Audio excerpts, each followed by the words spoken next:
Bonjour à tous nos abonnés. C'est avec un grand plaisir que je vous accueille sur notre chaîne.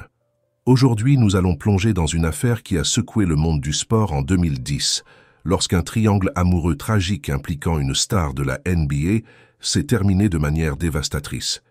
Mais avant de nous immerger dans les détails captivants de cette affaire, je vous invite chaleureusement à vous abonner à notre chaîne et à partager cette vidéo afin de propager notre passion commune pour le true crime.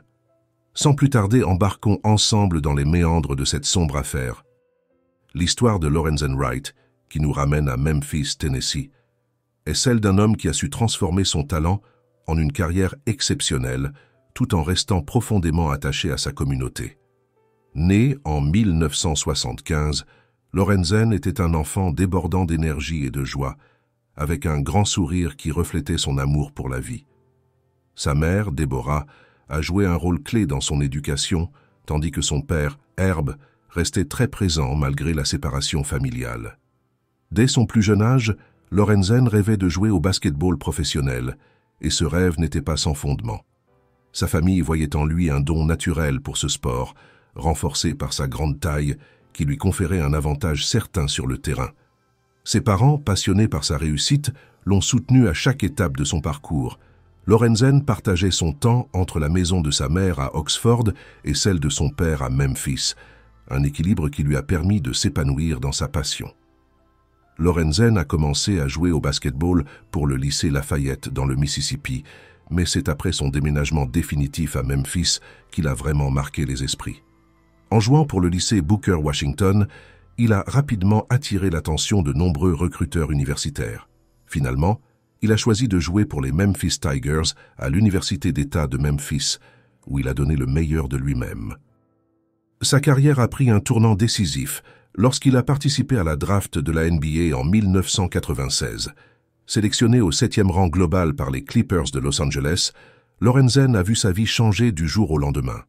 Peu de temps après, il a épousé Shera Robinson, une amie d'enfance qu'il avait rencontrée lors d'un match de basketball. Ensemble, ils ont eu 7 enfants, et ceux qui connaissaient Lorenzen savaient à quel point sa famille comptait pour lui. Rien n'était plus important que ses enfants, qu'il adorait profondément. En 1999, Lorenzen a été échangé des Clippers de Los Angeles aux Hawks d'Atlanta, puis aux Grizzlies de Memphis en 2001. De retour à Memphis, il a embrassé sa nouvelle célébrité avec une humilité remarquable, toujours prêt à signer un autographe ou à prendre une photo avec un fan. Pour lui, c'était une manière de rendre à la communauté qui l'avait soutenu tout au long de son parcours. Cependant, malgré ses succès professionnels, la vie de Lorenzen a été marquée par une tragédie personnelle dévastatrice. En 2002, l'un de ses enfants, une fille, est tragiquement décédé 11 mois après sa naissance. Profondément affecté par cette perte, Lorenzen a créé une bourse en l'honneur de sa fille, destinée à aider les élèves de terminale des lycées de Memphis à poursuivre leurs études. Son engagement philanthropique ne s'est pas arrêté là. Lorenzen a continué à contribuer à de nombreuses œuvres caritatives pour les enfants, organisant des camps de basketball, soutenant des programmes de lecture et visitant des hôpitaux pour enfants, en particulier ceux spécialisés dans le traitement du cancer. Comme il le disait lui-même, « J'aime toujours redonner à la communauté. Si nous pouvons mettre un sourire sur le visage de ces personnes, c'est formidable. » Lorenzen Wright était plus qu'un athlète. Il était un homme dévoué à sa famille et à sa communauté, utilisant son succès pour améliorer la vie des autres. En 2006, Lorenzen est retourné chez les Hawks d'Atlanta, poursuivant sa carrière dans la NBA. 2 ans plus tard, il a été impliqué dans un échange de joueurs, passant des Hawks aux Kings de Sacramento, puis rapidement aux Cavaliers de Cleveland. Au cours de sa carrière, Lorenzen a joué dans plus de 770 matchs de la NBA, une carrière impressionnante qui s'est étendue sur 13 saisons. Il a accumulé environ 50 millions de dollars en contrats, faisant de lui une figure respectée et admirée dans le monde du basketball. Cependant, en 2010, une grave blessure au pouce a forcé Lorenzen à prendre sa retraite du basketball professionnel. Au cours des dernières années avant sa retraite, il avait non seulement joué dur, mais avait aussi dépensé généreusement. L'immense fortune qu'il avait accumulée durant ses années dans la NBA s'était presque envolée. Lorenzen était connu pour sa générosité, achetant des maisons et des voitures pour des proches, aidant des amis à lancer des entreprises et finançant des études universitaires pour de jeunes talents. Malheureusement, cette générosité a contribué à l'épuisement de ses finances. Après la fin de sa carrière, Lorenzen a dû faire face à des difficultés financières importantes. Sa maison de 17 pièces sur mesure au Tennessee a été saisie, ainsi qu'une maison d'une valeur d'1 million de dollars à Atlanta. Il était également en retard sur ses paiements de pension alimentaire. En janvier 2010, après 13 ans de mariage, Lorenzen et Shera ont divorcé. Lorenzen a déménagé à Atlanta, tandis que Shera et leurs enfants sont restés à Memphis. Malgré leur séparation, il semblait que Lorenzen et Shera entretenaient toujours une relation intime. Des rumeurs circulaient sur son infidélité, certaines affirmant que Lorenzen était un infidèle en série, tandis que d'autres soutenaient que l'infidélité provenait de lui et Shera. À un moment donné, alors qu'il était à Atlanta, Lorenzen a confié à un ami qu'il souhaitait revenir définitivement au Tennessee et se remettre avec Shera, exprimant son malheur de vivre loin de sa famille et de son ex-femme. Professionnellement, les choses semblaient également s'améliorer pour Lorenzen. 2 équipes de la NBA l'avaient invité à des essais et il prévoyait de se rendre en Israël pour tenter de rejoindre une équipe là-bas. Cependant, Lorenzen semblait tendu et n'était pas tout à fait lui-même dans les jours précédant son retour à Memphis. Il avait passé du temps avec ses enfants, à Atlanta pendant l'été, et il parlait avec enthousiasme des moments passés ensemble, qu'il s'agisse de regarder des films en famille, de visiter des parcs d'attractions et aquatiques, ou de jouer au basketball. Le plan était que Lorenzen se rende à Memphis pour une courte visite avant de ramener ses enfants à Atlanta pour le reste de l'été. Le 18 juillet 2010, Lorenzen est retourné à Memphis avec l'intention d'assister à la baby shower de sa sœur et de regarder son fils aîné jouer au basketball. Tout au long de la journée, il a retrouvé des amis et a même pris une photo avec l'un d'eux sur son téléphone. Plus tard dans la soirée, il a passé du temps chez Shera, sa relation avec elle étant apparemment restée amicale malgré leur divorce. Lorenzen est parti tard dans la nuit, mais ce qui devait être un court séjour à Memphis allait bientôt se transformer en une tragédie. Dans la nuit du 18 juillet 2010, un appel troublant a été reçu par la police de Germantown. Le répartiteur a entendu 11 coups de feu en succession rapide, mais les paroles de l'appelant étaient indistinctes et confuses. Lorsque l'appel est devenu silencieux, le répartiteur a supposé qu'il s'agissait d'une coupure et l'incident n'a pas été immédiatement suivi. Ce même soir, Lorenzen Wright, l'ancien joueur de la NBA, ne s'est jamais présenté à la baby shower de sa sœur, un événement auquel il était censé assister. Sa mère, Deborah, a commencé à s'inquiéter après plusieurs tentatives infructueuses pour le joindre. Sa disparition inattendue a également inquiété ses amis, notamment lorsqu'ils ont appris qu'il ne s'était pas présenté pour être témoin au mariage d'un de ses proches amis. Malgré les assurances de certains amis qu'il pourrait simplement vouloir faire une pause, l'inquiétude de Deborah a grandi lorsque Lorenzen n'a même pas répondu aux appels de sa fille. Pressentant que quelque chose n'allait pas, Deborah a contacté la police.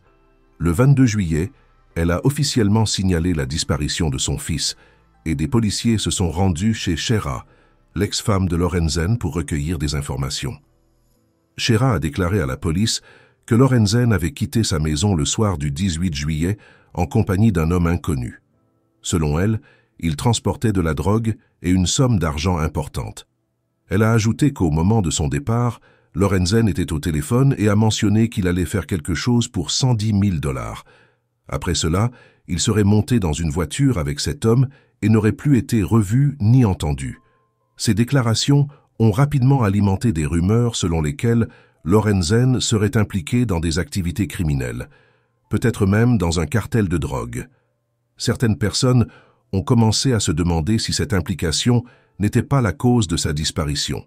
Cependant, l'hypothèse d'un vol qui aurait mal tourné a également été envisagée, surtout s'il transportait une grosse somme d'argent ce soir-là. La disparition de Lorenzen est rapidement devenue une affaire médiatique de grande envergure, avec les médias couvrant largement l'histoire. La police continuait de chercher des informations qui pourraient les aider à retrouver Lorenzen, mais ne soupçonnait pas encore un crime dans sa disparition. Pour Deborah, la priorité était de savoir si son fils allait bien. 8 jours se sont écoulés sans nouvelles de Lorenzen. Bien que Deborah gardait espoir, Elle sentait chaque jour un peu plus que le sort de son fils pourrait être tragique. Finalement, la police a reçu une piste cruciale. L'appel au 911 qui avait été reçu le soir du 18 juillet, celui où l'on entendait des coups de feu, a été retracé et lié à Lorenzen. Le répartiteur qui avait initialement pris l'appel n'avait pas signalé l'incident à son superviseur, et l'appel n'avait fait l'objet d'aucun suivi pour localiser l'appelant. Cette omission s'est avérée être une erreur coûteuse, retardant l'enquête de 9 jours cruciaux. Le 28 juillet, après avoir enfin suivi l'appel et localisé l'endroit d'où il provenait, une découverte macabre a été faite. La police de Memphis a retrouvé le corps de Lorenzen Wright dans une zone boisée au sud-est du comté de Shelby, le long d'une route appelée Callis Cutoff. Cette route, un raccourci connu seulement des personnes familières de la région, était un itinéraire que Lorenzen empruntait souvent pour rendre visite à sa mère, car il permettait de gagner du temps. Le corps de Lorenzen était en état de décomposition avancée, conséquence des 9 jours écoulés et de la chaleur estivale intense. Lorsque Deborah est arrivée sur les lieux, elle a été submergée par le désespoir.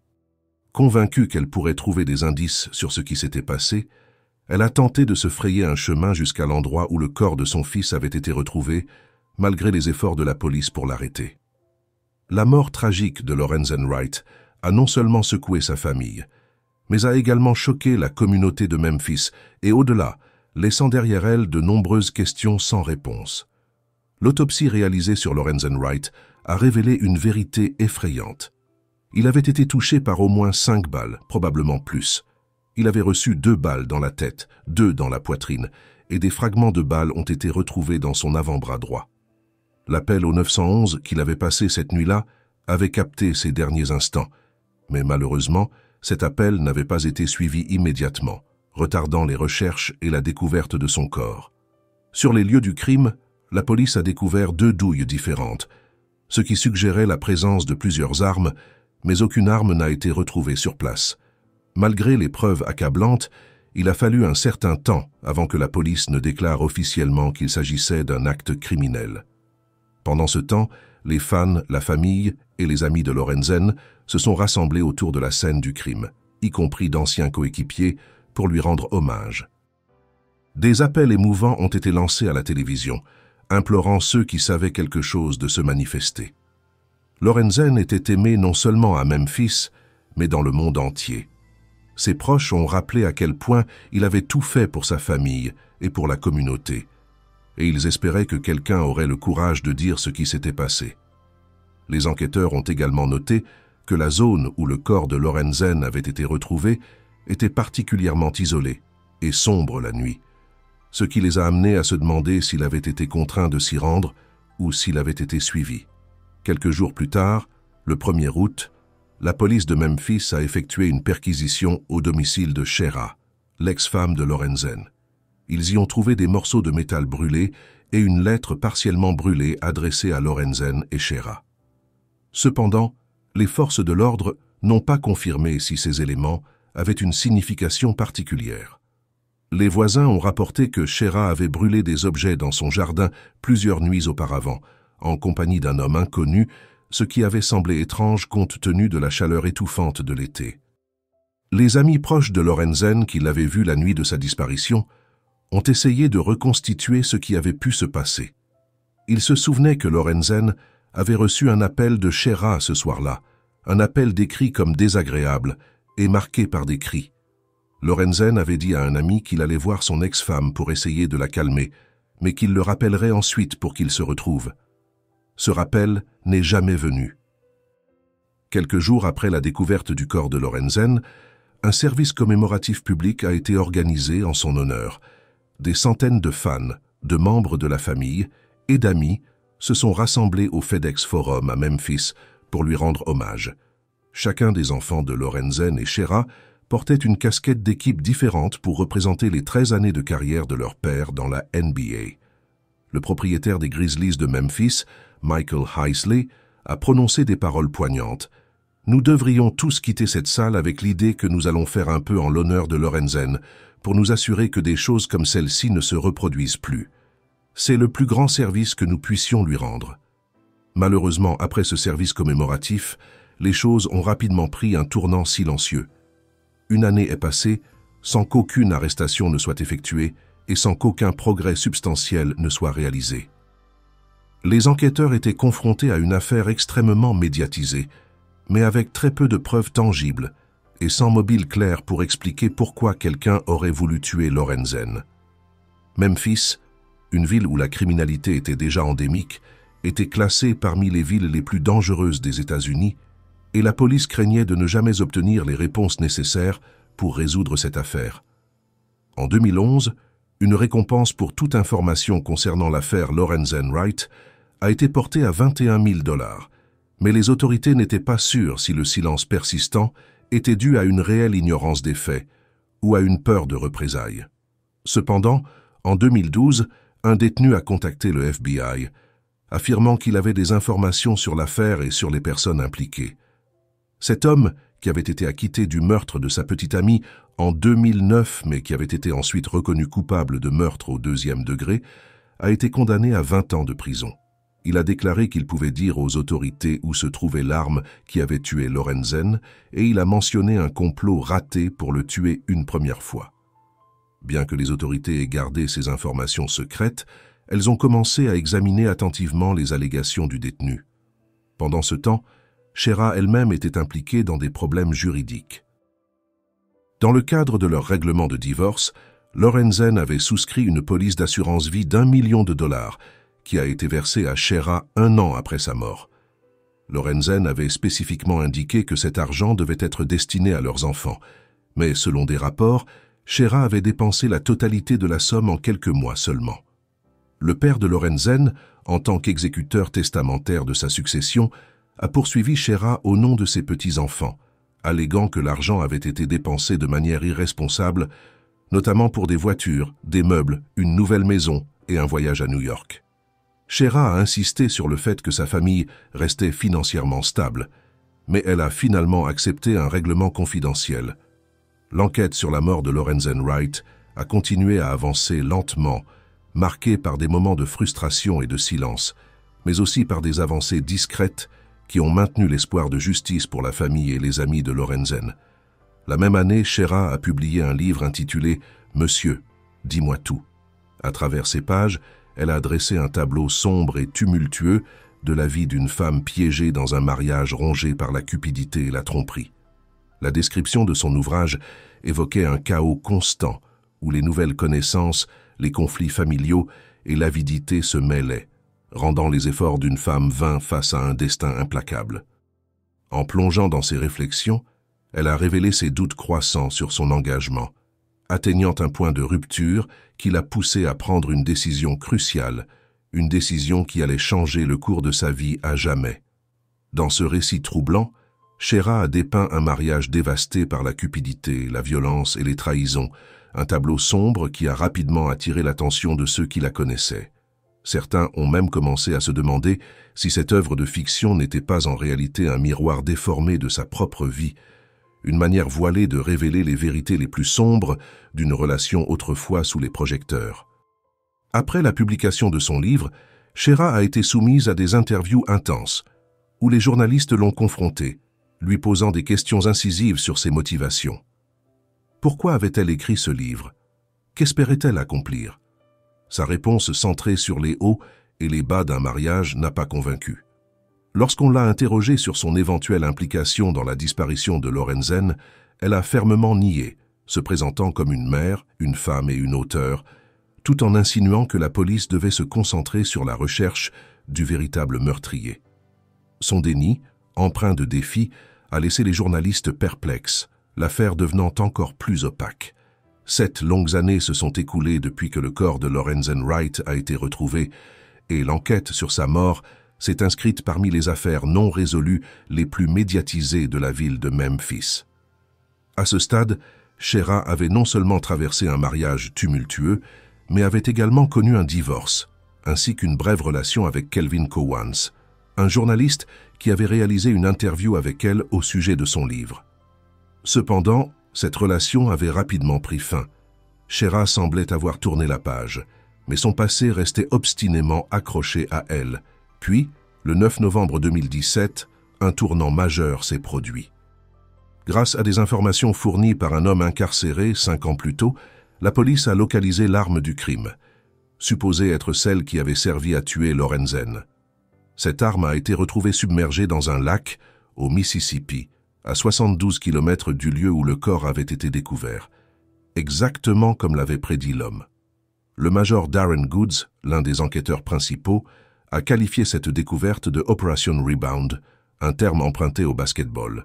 Darren a évoqué qu'il s'agissait d'une seconde chance pour résoudre cette affaire tragique et apporter un semblant de paix à une famille en deuil. L'homme qui avait fourni les informations aux enquêteurs s'est rapidement révélé être Jimmy Martin, le cousin de Shera. En décembre 2017, des développements choquants ont vu le jour. Le grand jury du comté de Shelby a inculpé Billy Ray Turner pour le meurtre prémédité au premier degré de Lorenzen Wright. Billy Ray Turner, un paysagiste du comté de Shelby et diacre d'église, a été inculpé de meurtre au premier degré et détenu sous une caution d'1 million de dollars, qui sera ensuite portée à 15 millions de dollars. L'arme retrouvée avait été retracée jusqu'à lui, révélant des liens troublants. Billy était diacre dans l'église de Shera et avait fait quelques travaux de jardinage pour la famille Wright auparavant. Des rumeurs circulaient selon lesquelles Billy et Shera étaient en réalité en couple sans que Lorenzen ne soit au courant. Shera trompait son mari avec leur jardinier. L'ex-femme de Lorenzen Wright, Shera Wright, a été arrêtée. L'enquête s'est poursuivie. Dans son acte d'accusation, le procureur a affirmé que c'était prémédité. Shera Wright et Billy Turner se connaissaient bien. Ils étaient amis sur Facebook. Ils fréquentaient la même église. La police avait suffisamment de preuves pour relier à la fois Billy Turner et Shera Wright, l'ex-femme de Lorenzen Wright. Shera a été détenue sous une caution de 20 millions de dollars. Alors que beaucoup de personnes ont été choquées d'apprendre que l'ex-femme de Lorenzen pouvait être impliquée, ceux qui étaient proches de Lorenzen ont déclaré que cette révélation n'était pas surprenante. Les policiers pensaient que Shera avait déjà essayé de tuer Lorenzen auparavant, et selon la déclaration de Jimmy, cela s'était produit lorsque Shera était allée à Atlanta pour voir Lorenzen. Pendant qu'elle était chez lui, elle avait laissé une fenêtre ouverte dans l'intention que Jimmy et Billy entrent dans la maison la nuit et le tuent. Selon Jimmy, c'est exactement ce qu'ils avaient fait. En ouvrant la fenêtre et en s'introduisant furtivement, ils avaient remarqué que le colocataire de Lorenzen, Michael, dormait en bas. Ils avaient également réalisé que Lorenzen n'était pas à la maison. Le duo était rapidement parti et un nouveau plan a été élaboré. Les preuves étaient accablantes. Une relation clandestine entre Shera et Billy, des tentatives antérieures de meurtre et le rôle crucial de Jimmy dans l'exécution du plan. Les policiers ont finalement pu retracer les derniers instants de Lorenzen. En fait, il a été attiré dans la zone boisée par Shera et Billy. Bien que les enquêteurs aient réussi à placer Shera sur les lieux du crime, une question demeurait. Avait-elle elle-même appuyé sur la détente? Le récit glaçant de Jimmy a révélé les détails macabres qui ont suivi le meurtre. Après que Lorenzen a été abattu, Jimmy a déclaré que Shera et Billy lui avaient avoué le meurtre et qu'il leur avait dit qu'il les aiderait à nettoyer la scène de crime. Jimmy a déclaré qu'il avait utilisé un détecteur de métaux pour aider à retrouver l'un des pistolets qui avait été abandonné dans la confusion. Après que lui et Billy aient tout nettoyé, l'arme a été jetée dans le lac à des kilomètres de là. Le 16 septembre 2019, la justice s'apprêtait à rendre son verdict dans l'une des affaires les plus controversées de l'histoire criminelle de Memphis. Shera Wright et Billy Ray Turner, accusés du meurtre prémédité de Lorenzen Wright, devaient comparaître devant la cour en tant que co-accusés. Le procès s'annonçait tendu, avec des enjeux d'une ampleur incommensurable. Dès le début, les avocats de la défense ont adopté une stratégie implacable, miner la crédibilité de Jimmy, le témoin clé de l'accusation. Shera en particulier n'a pas hésité à désigner Jimmy comme le véritable coupable, prétendant que les preuves qui le désignaient étaient bien plus accablantes que celles dirigées contre elle. Selon elle, Jimmy, avec son passé marqué par la violence, aurait manipulé les faits pour masquer son propre rôle dans le meurtre de Lorenzen. Les équipes juridiques de Shera et Billy se sont acharnées à convaincre le jury que l'histoire sordide racontée par Jimmy était une fabrication, un mensonge construit pour échapper à la justice. Ils ont souligné que Jimmy avait déjà un lourd casier judiciaire, rempli d'incidents violents, et que ce passé devait suffire à le placer au centre de cette tragédie. Cependant, malgré ses efforts pour détourner l'attention de leurs clients, une question persistait. Pourquoi Jimmy aurait-il tout inventé? Était-il vraiment plausible qu'il soit l'unique maître d'œuvre de ce complot diabolique? Ou bien Shera et Billy avaient-ils effectivement joué un rôle crucial dans la mort de Lorenzen Wright? Lorsque Billy Ray Turner avait été arrêté, les policiers avaient découvert qu'il portait une arme sur lui, une possession illégale qui est rapidement venue s'ajouter à l'accusation de meurtre au premier degré dont il faisait déjà l'objet. Rien que pour cette accusation d'arme à feu, Billy risquait jusqu'à 20 ans de prison. Conscient des risques, lui et son avocat ont décidé qu'il serait plus prudent de plaider coupable pour cette infraction, espérant ainsi minimiser les dommages. Mais cette décision stratégique a eu des répercussions inattendues. Lorsque les avocats de Shera ont pris connaissance de cette plaidoirie, une onde de choc a traversé leur équipe. Ils ont immédiatement craint que Billy, en cherchant à alléger sa peine, puisse utiliser cet aveu pour se retourner contre Shera, potentiellement en échange d'une réduction de sentence. Une telle éventualité serait catastrophique pour la défense de Shera, menaçant de renverser toute leur stratégie juridique. Dans un mouvement précipité, peu après cette révélation, Shera a été convoquée pour une audience judiciaire imprévue. Ce jour-là, sous le regard scrutateur de la cour, elle a pris une décision dramatique. Elle a plaidé coupable à 2 chefs d'accusation. En faisant ce choix, elle évitait ainsi une condamnation pour meurtre au premier degré qui aurait pu lui valoir la prison à vie, voire pire. Cette volte-face a laissé beaucoup de questions en suspens. Pourquoi Shera avait-elle soudainement décidé de plaider coupable? Était-ce une tentative désespérée pour échapper à une condamnation plus lourde? Ou bien savait-elle que Billy était prêt à témoigner contre elle, la forçant ainsi à prendre cette décision pour sauver ce qui restait de sa liberté? Shera Wright, confrontée à une montagne de preuves et à la possibilité d'une condamnation à vie, a choisi de plaider coupable pour des chefs d'accusation moins graves, facilitation de meurtre au premier degré et tentative de facilitation de meurtre au premier degré. Lorsqu'elle a pris la parole devant la cour, ces mots ont résonné avec une étrange ambiguïté.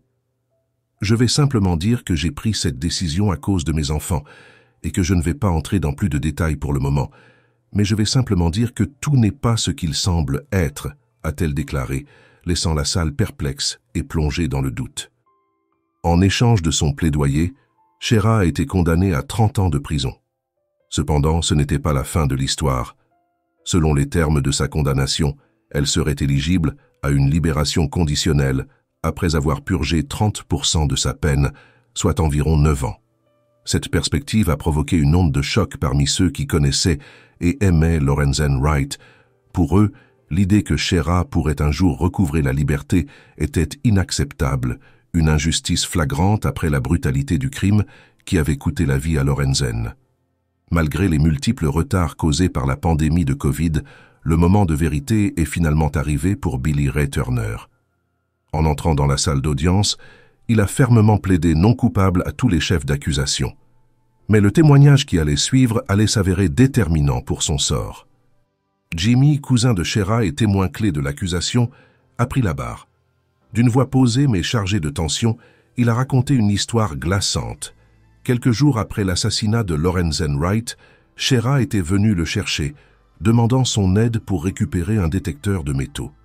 Selon Jimmy, ce plan avait été élaboré avec précision et avait été exécuté cette nuit-là fatidique. Shera avait attiré Lorenzen sur la route isolée de Callis-Cutoff, où Billy les avait rejoints et, sans avertissement, avait ouvert le feu sur l'ancien joueur de NBA. Jimmy a poursuivi en décrivant comment, quelques jours après le meurtre, lui et Billy s'étaient rendus dans un lac éloigné pour se débarrasser de l'arme du crime, un pistolet qui avait mis fin à la vie de Lorenzen. Ce témoignage, s'il était cru par le jury, liait directement Billy Turner au meurtre, rendant difficile toute défense crédible. Mais la défense n'était pas en reste. Lors du contre-interrogatoire, les avocats de Billy ont mis en lumière les nombreuses incohérences dans le récit de Jimmy. Ils ont souligné comment les détails de son histoire avaient changé au fil des années, s'ajustant à chaque nouvelle déclaration faite à la police. Ils ont aussi tenté de démontrer que Jimmy, avec son passé trouble et son implication directe dans l'affaire, avait des raisons de manipuler la vérité pour se protéger. Pour les jurys, il n'y avait pas d'incohérence dans le récit de Jimmy. Lors du procès de Billy, Le procureur principal, Paul Hagerman, a tissé un récit captivant dépeignant Billy non seulement comme un exécutant brutal, mais aussi comme un homme pris au piège des manipulations d'une femme qu'il considérait comme une amie de confiance, et peut-être comme son amour secret. Paul a reconnu que Billy, dans sa loyauté aveugle envers Shera Wright, avait pu être vulnérable à ses suggestions malveillantes. Cependant, cette vulnérabilité ne pouvait excuser la gravité de ses actes. Le procès n'a pas été sans heurts. À plusieurs reprises, des accrochages verbaux ont éclaté entre les avocats de la défense et le juge Lee Coffey. Chaque argument, chaque preuve présentée était une bataille acharnée dans ce combat pour la justice. En mars 2022, après des semaines de témoignages et de plaidoyers intenses, le jury s'est retiré pour délibérer. Mais il n'a fallu que 2 heures pour qu'il parvienne à un verdict. Billy Ray Turner a été reconnu coupable de meurtre au 1er degré, de conspiration en vue de commettre un meurtre au 1er degré et de tentative de meurtre au 1er degré. Ce verdict a scellé son destin. Billy a été condamné à la réclusion à perpétuité, sans possibilité de libération conditionnelle. Le juge Lee Coffey, qui a présidé l'ensemble des audiences avec une main ferme et une impartialité remarquable, a été largement félicité pour son rôle dans cette affaire complexe. Sa gestion rigoureuse du procès, malgré les tensions et les défis, a permis de garantir que la justice soit rendue, offrant un semblant de clôture à la famille et aux proches de Lorenzen Wright. Shera Wright et Billy Ray Turner ont été condamnés pour le meurtre de Lorenzen Wright, mais même après leur procès, une question demeure. Que s'est-il réellement passé cette nuit fatidique? La vérité complète, enveloppée dans le silence de ces 2 complices, restera probablement un mystère à jamais. Les motivations exactes de ce crime odieux, la véritable nature de leur plan et les événements précis qui ont conduit à la mort de Lorenzen Wright ne seront peut-être jamais totalement dévoilés. Tony Armstrong, ancien directeur de la police de Memphis, a résumé l'affaire avec une amertume palpable. La seule motivation est que Lorenzen valait plus mort que vivant. Ce commentaire cynique souligne la cupidité froide qui semble avoir alimenté ce complot meurtrier. Mais au-delà des motivations, les véritables victimes sont les enfants de Lorenzen. Ils ont perdu non seulement leur père, mais aussi leur mère, emportés par le tourbillon de ses propres choix destructeurs. Dans cette tragédie, il n'y a pas de gagnant. Cependant, la fracture laissée par ce crime s'étend bien au-delà des seuls enfants. Deborah, la mère de Lorenzen, a vu sa relation avec ses petits-enfants se détériorer après l'arrestation et la condamnation de Shera. La douleur et la confusion causées par ces événements ont creusé un fossé entre elle et les enfants de Lorenzen. Pourtant, Deborah n'a pas abandonné l'espoir de rétablir un jour cette relation précieuse. Récemment, elle a réussi à se reconnecter avec l'un de ses petits-enfants. Un petit pas vers la réconciliation. Pour l'instant, Deborah continue d'aimer ses petits-enfants de loin, espérant qu'un jour, les blessures pourront commencer à se refermer. Ok, chers amis. Merci de nous avoir suivis dans cette exploration poignante. Prenez soin de vous et de vos proches. À bientôt pour une nouvelle affaire criminelle.